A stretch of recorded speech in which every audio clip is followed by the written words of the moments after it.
El pitjor aniversari. No era la primera vegada que hi havia una discussió a l'hora d'esmorzar al número 4 del carrer Privet.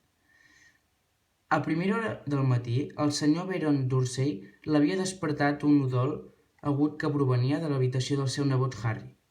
«Ja és el tercer cop en una setmana», va cridar des de l'altra punta de taula.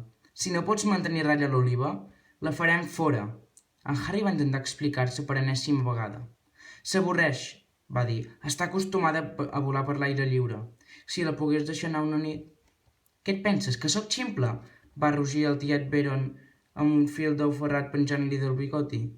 «Sé perfectament què passarà si la deixes anar». Ell i la seva dona Petúnia van intercanviar mirades sinistres. En Harry va intentar replicar, però un rot fastigós de Dudley, el fill dels Dursley, li va ofegar les paraules. «Vull més bacon». «N'hi ha més a la paella, rei», va dir la tieta Petúnia,